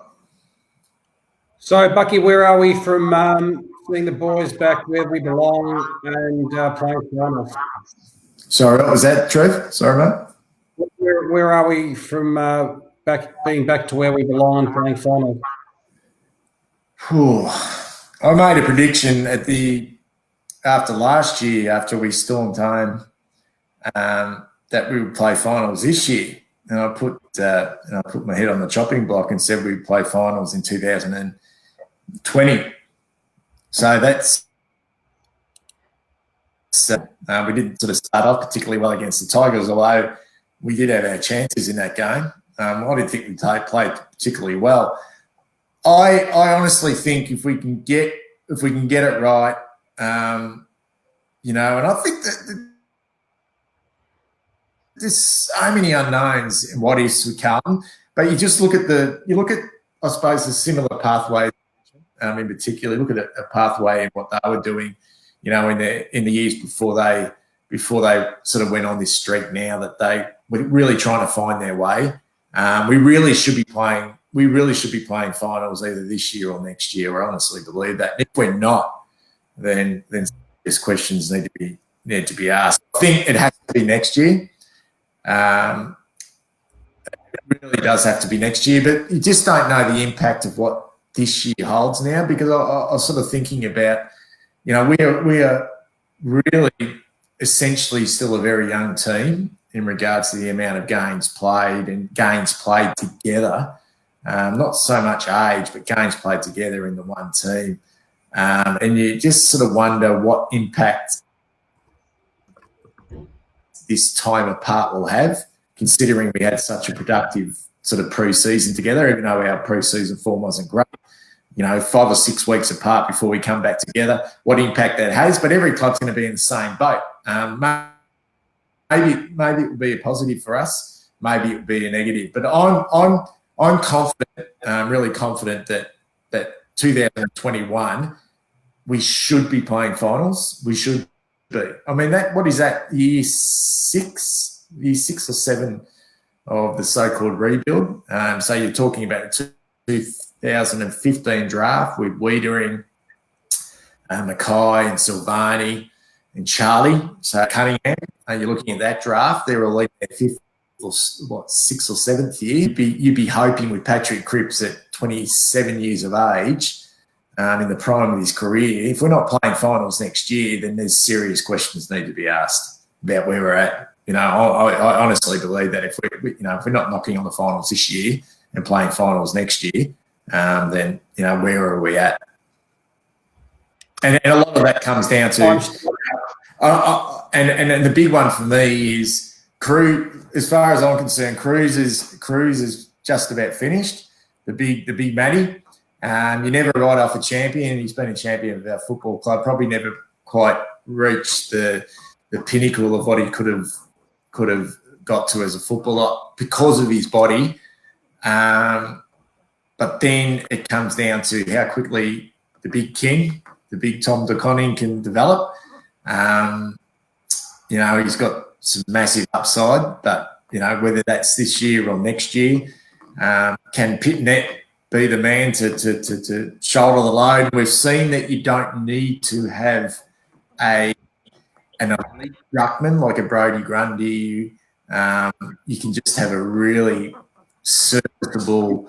Yeah, I mean, if you look at Richmond last year, Soldo, Nankervis, you look at the Bulldogs, when they had Roughhead and Boyd, you look at the West Coast Eagles when they won the flag, they had Lysette and I think Vardy before McCappman. As long as you've got a competitor in the ruck, so that's going to be interesting. And I think I'm actually quite excited about what Pitnet can do. I really liked his form in the pre-season, and with Cruiser going down, it wasn't like, when Cruiser used to go down, you go, oh, what are we going to do now? But it actually is, okay, let's throw De Koning in, let's throw Pitnet in and see what they can do. But yeah, there's a lot of questions that need to be addressed in regards to what will happen if we're not pushing for finals next year. I mean, surely as mad Carlton supporters, you guys would be probably thinking along the same line that it needs to be finals next year at the very minute. Oh, look, I thought we might have scraped into 9th or 8th position this year if everything went our way. But yeah, next year there's going to be without Morris. Next year was no idea after as our search for the dynasty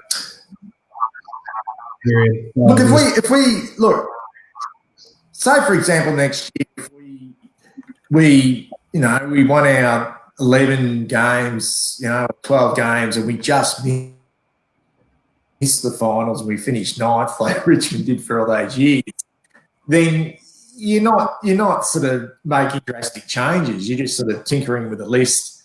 But if we're sort of hovering around, in the bottom 4 or the bottom 6, where we've been now for a number of years, then, that's not where we want to be. I'm not necessarily saying we have to play finals next year. Or it's good enough Irene for David Teague, or everything's wash everything down the sink. What I'm saying is that we can't afford to be. Sorry, I reckon it would be. Yeah, but I reckon those KPIs are in his contract. Yeah. With Teague, you're talking about? Yeah. Yeah. Yeah. So you're saying that Teague needs to be playing finals next year? He basically said as much when he took the job. Yeah. He knows. Yeah. My expectation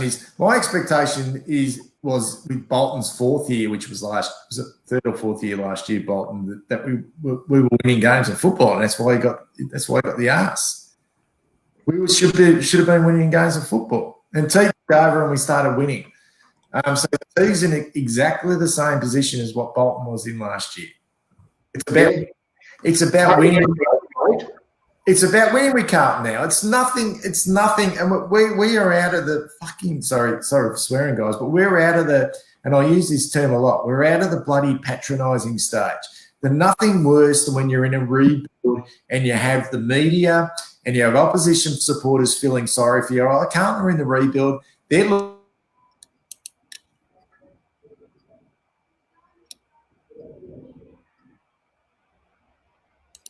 Well, I think Tiger Lady did a bloody questions of why isn't happening, and this is why we shouldn't get too upset about people within the media having a go where we're at.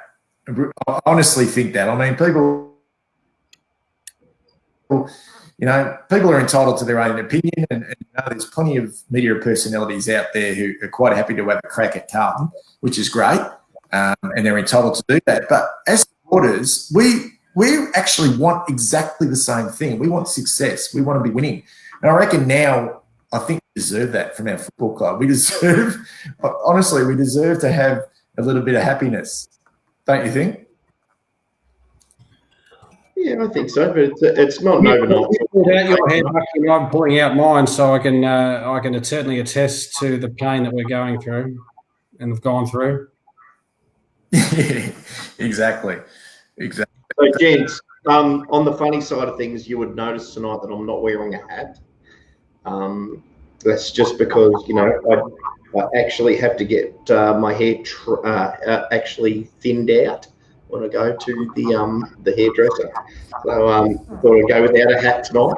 And it was lovely hearing from John tonight. Really appreciate you joining us, mate. Very, very funny, mate. You should stick to radio, mate. You might have hair, but you're still an ugly fucker. So, just a quick question, boys, in regards to, I mean, there's a lot of conjecture about, with what's going to happen with the lists and the shortening of, and the cutting of players for next year, maybe having a 35 on the list instead of. You reckon we'll have 45?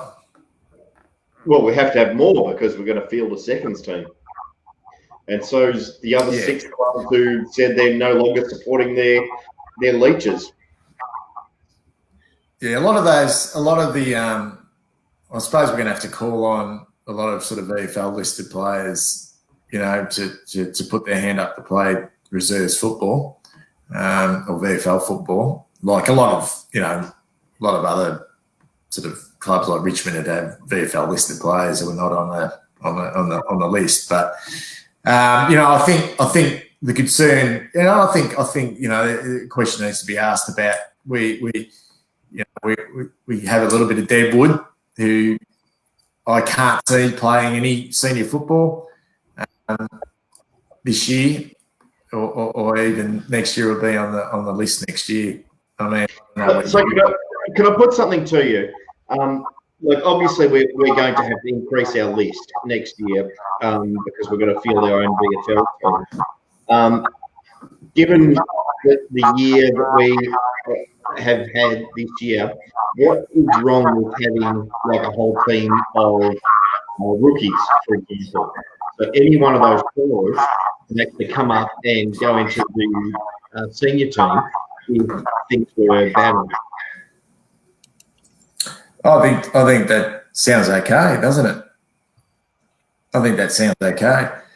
Well, we've got to think. We've got to think laterally now, because this is it's destroyed the season. And if we were to go ahead, even in 4 weeks' time, 8 weeks' time, and the worst was to happen, what a team could be taken out of the league, or the league could stop again. So it's where do you fill that void? Yeah. And I believe I've gone on about this year after year after year after year. If I look at myself when I was 16, 17 years of age, there's absolutely no way that I would have been able to do anything remotely professional. 18, 19, 20, 21, count that again. 23, 24, I started to mature, both mentally and physically. So if you start to get in these larger pools of players who can step up, that gives you more of a chance to kids who haven't been in a private school, and they're the first always of the first 150 picks of a draft. It gives chance to someone who's 23, 24 who didn't mature mentally or physically until then, and you could see the talent pool is absolutely rise. I think all bets are off. I think all the rules, all the bets are off. I think we just do everything we need to do to ensure that things are corrected, and that is, extend the under 18 age competition, extended draft opportunities, underage drafts. I think we should also have extended list, supplementary list we call on. I think we should have potentially 4 or 5 or 6 on the bench if we're going to be doing that. So I think all bets and rules are off. I think we just do whatever we need to do to make sure that, somehow we can auto-correct this in a short period of time, and that people aren't missing out on opportunities that would have, and that contracts that would have been in play for this year. It might change if footy comes back and we get a full season in, but at the moment I think there should be no rules set, and we should keep our minds open to anything we can do. So on an absolute law side of things, would there be an active God clause? A what? Sorry? An active God clause. Well, try getting out of your insurance company, let alone, this is not an act of God, this is an act of Mr. Xi from China, if you read all the conspiracy theories. Don't know. Fellas, we might have to keep it up. It's getting a bit late. It's been a bit of a free-for-all roundabout conversation, and as Bucky said when we started, we could probably talk footy all night, and we'd probably love to get you back on again, Bucky, when things calm down and we've got a bit of understanding of where the footy's at. Yeah, like I said, fantastic to have you on. Been a while we wanted to get you on and hear your story, and I'm sure it resonates with a lot of our audience. The stories you told back in your youth, and the way you've come to be a Carlton football supporter, it was really, really fantastic to hear all that as well. Problem, guys. Can you hear me? I think am I still on? Or? I muted you for a second because I think you're the problem with the feedback. So I'm not sure your audio's where your audio is coming from, but that might have been. I'm always a bit of a stuff up. My audio is always a little bit ordinary. No, it's been a pleasure, guys. Anytime, and once the season gets rolling again, I'm more than happy to come on and have a bit of more chat when we get a better indication of what's happening. Because I think we all know now that it's going to happen. It's just about when, where, how, what it's going to look like, and I think that's pretty bloody exciting, to be perfectly honest, to see it back again. No, that's for sure. We're all counting down the time. What about having a forward line, which we didn't? Yeah, forward line. Yeah, it's just something. We were all celebrating, weren't we, on Harry, Charlie, Jack, and Eddie, and Garvin Levi down that forward line. It was just, Just a quick one. Where does that? Where do you think? I mean, if potentially if we have Harry back at full forward and Charlie comes back in, sort of floating around, across half forward to centre half forward, you've got Gav down there as well. Where does that leave Levi? I mean, I mentioned in one of my shows that he at the start of this year was going to be probably our most important player this year in regards to just being able to fill a hole. Where does that leave him? Where would he play in the team if all those three guys, and this is dependent upon form, but you know what football clubs are like. You know that they want Gov in, they want Harry in, they want Charlie in. Where does that leave Big Levi? Is there a spot for him in the team? Well, he's got to be ahead of McGovern, doesn't he, right now? You'd have to have him head on form. Look, for balance, if you're talking about like you want Harry and Charlie in, I think for balance, the better balance would be to have Gov because he's just a little bit more mobile. But my question would be if, for example, those three boys are in relatively good form, so I'm talking of Harry, Gov, and Charlie. Yeah. Is there a spot? And we're at full strength down back as well, Weeder and Jones. Is there a spot for Levi?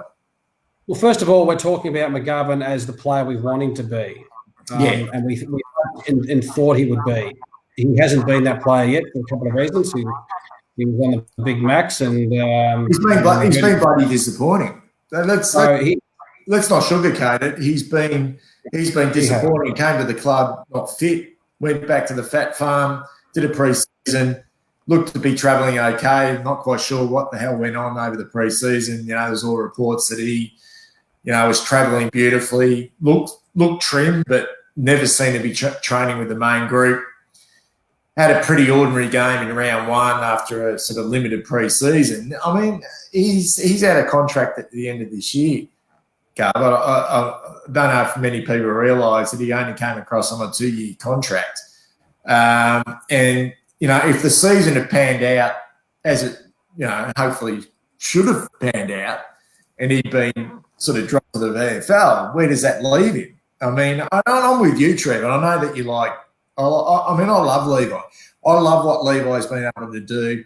And I'm not here sort of pumping up Gov's tyres. I'm talking more about team balance. And the team balance for me would be, the ideal, if they're all playing well, the ideal would be, Harry, Charlie and Gov because they're really mobile. So I'm just saying whether there is a spot for Levi if all those three boys are playing their role.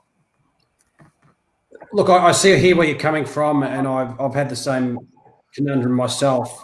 If all of those, McGovern, Charlie, and Harry are playing well,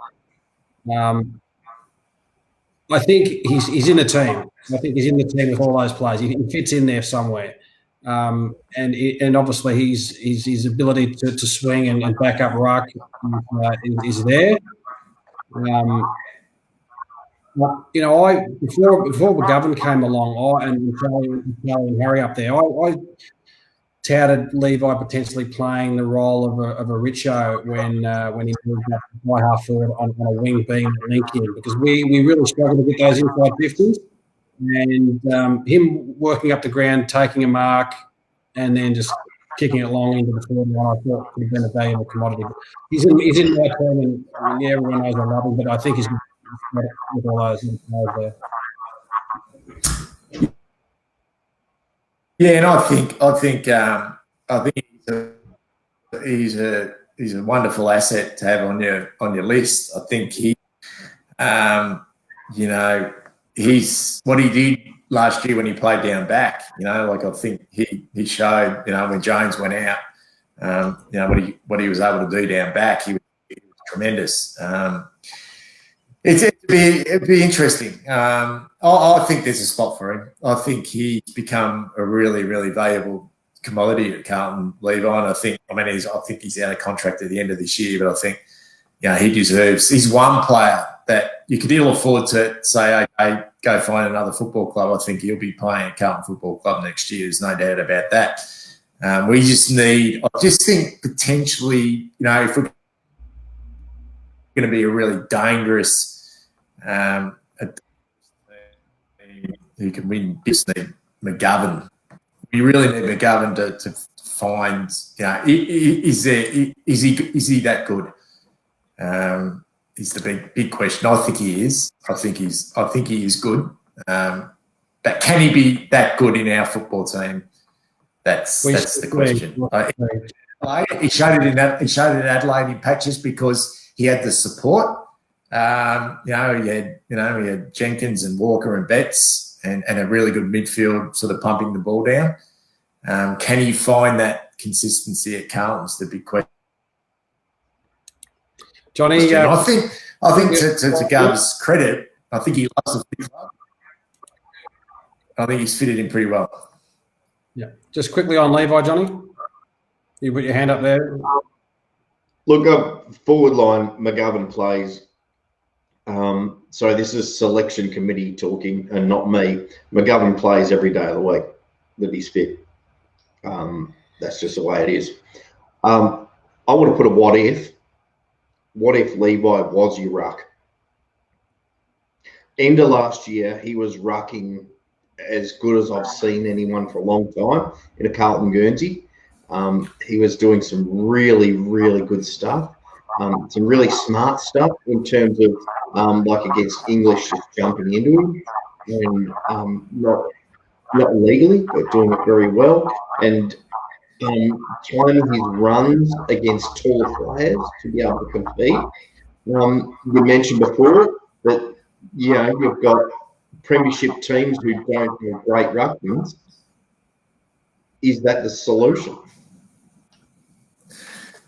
I like your thinking. It could be done. He's fit. He's dropped kilos. He's fit. We know that good ruckmen go forward and kick goals. We know that good ruckmen go back and play goals. So it's not the stupid thing to do. It's a great point you make, John. I think I'm not quite sure exactly what Levi's height is, whether he's 200 centimetres. And I think he'd be obviously disadvantaged in the centre square. But I think what he would be able to do as good as any other big man in the competition is able to drift back and be that extra support in defence. And I think Nankervis at Richmond, I think he stopped us on a number of occasions last year in games last year. Toby Nankervis of the Tigers taking multiple marks in the back half, real bloody annoying. And I think Levi is one of the best contested marks in the competition. There's no questions about that. Whether he could play a whole game as a ruckman, but I think it's a pretty exciting prospect if you went, say for example, if you try to go creative and said, okay, let's rotate Tom De Koning and Levi as in the ruck, for 50% of the time. But I mean, I don't think that will ever happen. But whether Levi can play one out as a ruckman, it's has he got the size? And is he a good tap ruckman? Is he a competent tap ruckman? I think you need to be. We saw at the end of last year. We saw at the end of last year, and he hasn't. He didn't produce that pre-season. He didn't produce that in the first game. But we saw at the end of last year some amazing ruck work. And you've got to sort of take your hat off and say, all right, he is a serious ruckman. He's not the best ruckman. He's not a Brody. He's not a Gorn. But he's seriously competitive and he's seriously smart in what he does. And so that's what you go. I think he's matured as well. I reckon, it's controversial. I think he's done after this season. Yeah. I think he actually played really well against Richmond round one. Let's have this talk for another time, gentlemen. We'll definitely be we'll be taking this up and other discussions later on down the track. Just thank you to everyone for joining us tonight. We're going to nick off. We apologise for the audio feedback. I'm not sure who's picking up tonight, but we'll try and make it up. We've done Bucky since he's new. Appreciate everyone joining us on a Thursday night. As I said, we're not talking too much footy, but it's good to connect and have a chat and learn and engage with people as much as we can, as well as have a beer or two on at the same time. If you haven't followed Bucky's stuff, he does some really great stuff on his YouTube channel, which is called My Blue Heaven. And he doesn't sugarcoat it. He says it how it is, and that's what we like to do. Unlike us, we're exclusively biased, and me in particular, exclusively biased, Carlton.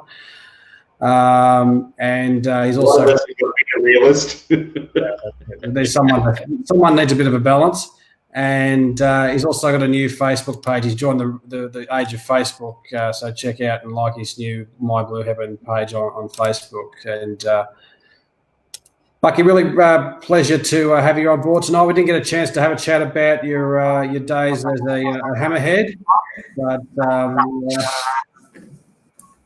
maybe next time. Yeah, well, look. I must quickly, before you go, boys. I was very that year. I was very fortunate enough to be coached by one of the greatest men to ever pull on the Carlton jumper, and that is David Rees-Jones. And I could tell some wonderful stories about Reesey at another time. To play under him for a year of football, whether it was only at a local level, but it was bizarre. It was funny. It was great. He was the best. So maybe next time we can have a bit of a chat about the old Hammerheads. Sounds good. Yeah, when he took over the Canada Hotel, I was there quite a lot.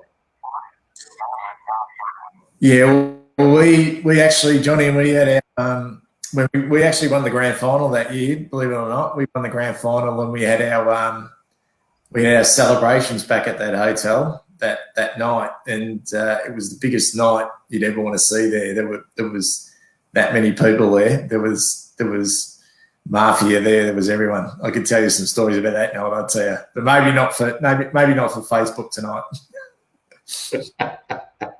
Over a beer, mate. We'll do that over a beer at Norton's. How's that? We're planning, when this is all over, there's going to be a big party down at Norton's. Johnny and I will be live streaming. It might get pretty messy. I'm going to recreate Stephen Canahan's Stand By Your Man. And John's going to recreate the famous stripper. It's not stripper. Streaker incident. And it'll be a fun night when we all get out of lockdown. Helen D'Amico, that's it. I'll let you go, boys. And I'll speak to you very shortly. Great. Thanks, Bucky. Cheers. Is that true, Johnny? You're going to do Helen D'Amico run down Royal Parade when this is all over? I'll tell you what, the weight I'm putting on, I reckon I'm just about got the boobs. You took the words right out of my mouth. Hey, better me saying than you. That's true. Thanks very much, mate. Thank you, everyone, for joining us. Really appreciate it. We love being part of you being part of our show. Apologies if we didn't get to a lot of your questions. But something we're going to trial next week is a bit of an innovation to get a few more people involved. So stay tuned for that.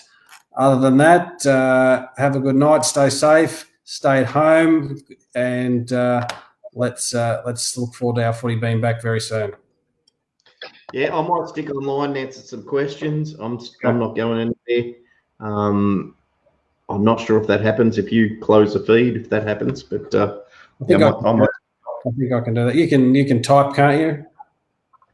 Well, one hand with a stubby, it's pretty hard. But I'll stick with Johnny if you feel like it. Let me just yell really loudly, Johnny, and I'll switch you off. All right, mate.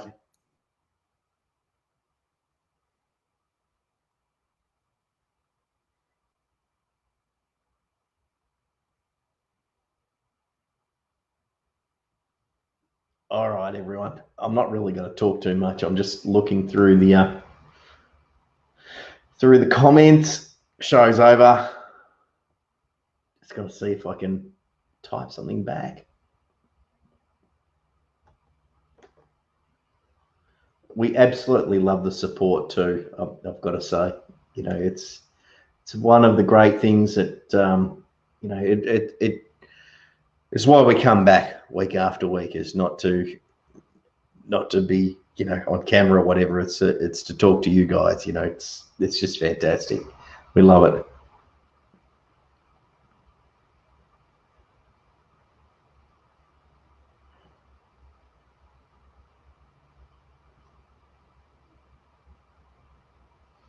Yeah, the McGovern contract is a very interesting one. What I see is, Teague loves him. I think in terms of, if Sauce had been still at the role, might have been a few questions asked. I think we've got, Curly Austin Sonny, and I don't think he's going to make any massive changes this stage of proceedings. I think he'll try and get a few years under his belt, try and get some credibility first before he starts axing those sort of players. I could be wrong. He might also try and make a statement. But I think, with that sort of play, you try and trade first. You won't get a half-eaten Mars bar for him in his form, but it's, again, potentially what he could be. The thing that I've always had with McGovern is that,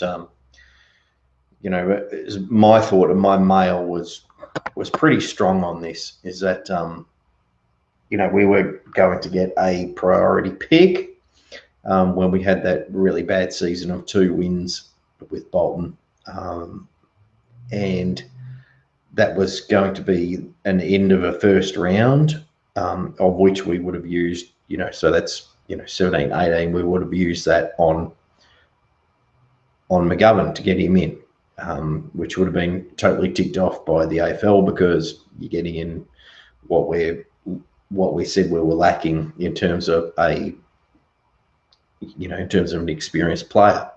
What I heard was it was a very last minute this whole seconds thing came in, that it was seconds players and all that we got, and that really for that year really stuffed us up in terms of we'd told this guy he's coming, he's quit the club that he's at, so we've got no option but to take him. So we had to get rid of those draft picks.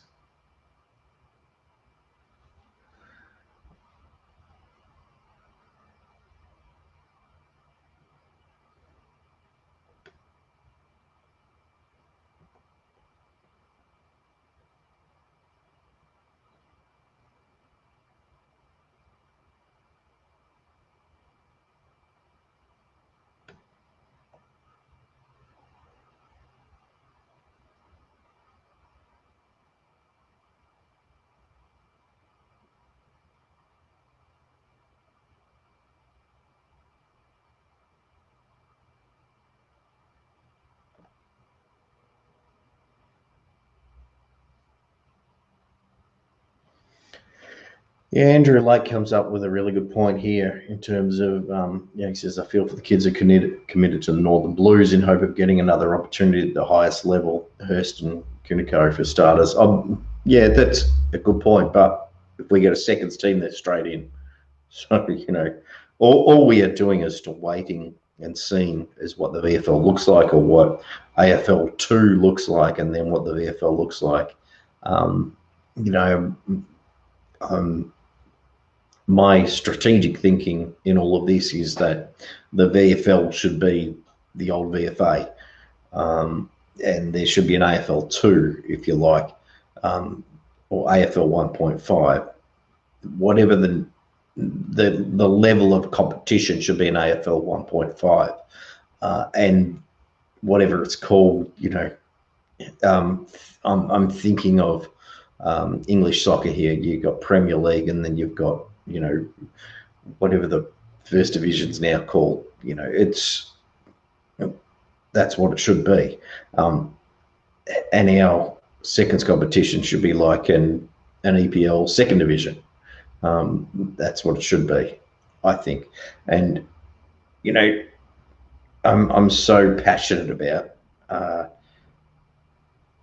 supporters of regional clubs being able to go to the football and say, you know what, I'm supporting this guy or girl, and they can make it to the 2s and then the 1s.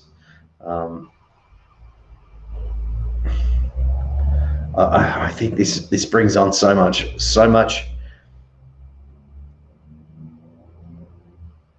great stuff. Do I have faith in the board? 100%. Without question.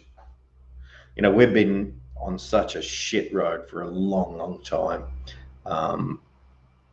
And I still buy into what this board brought to the table. I said that Chris Judd, when he finished football and, we were so critical of the club that we hadn't got success with him, being a player. Once he become a member of the board, it's like, even though he's been an inactive member of the board, whatever the words are, I said he's going to bring us a premiership in another way. And I still believe that.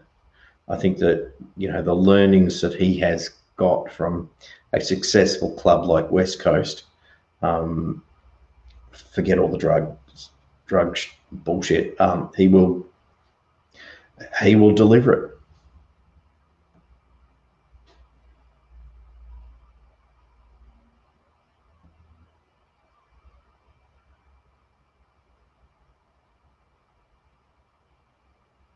Yeah, I think financial-wise was perfectly wrapped up by Mark Lagoudichet this week in terms of we were 12 months off not being reliant on the AFL.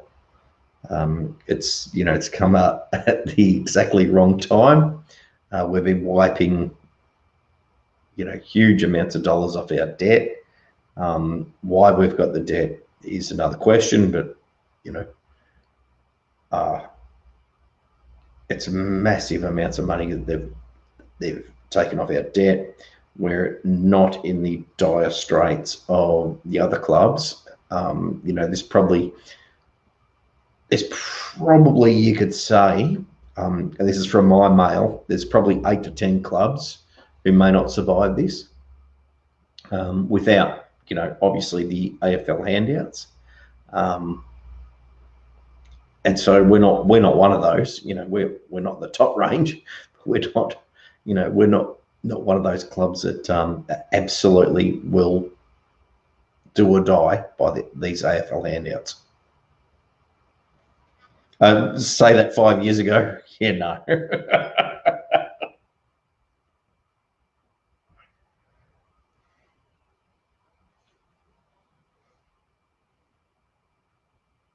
Oh, Adrian Hines, I'm also this 1.5 competition that I've been banging on about. You've just hit the nail on the head as well. in terms of, getting the games played before the main game. And this is purely from, I take your point as being a fan and all that as given. We all want to see that. I take it on as a purely development type of thing. And my comments are just purely development. If you've got a 1.5 competition, then all of those players need to be able to play on the exact same grounds, in the exact same conditions as the seniors do. Otherwise, your competition won't progress. It's as simple as that. You can't honestly believe that a tall forward playing in a Preston, Williamstown, Ballarat, wherever you like, is all of a sudden going to step up and make it into the AFL, because it's such a different sport, really. So that's where I want to see the seniors, AFL 1.5 go, purely from a development point of view.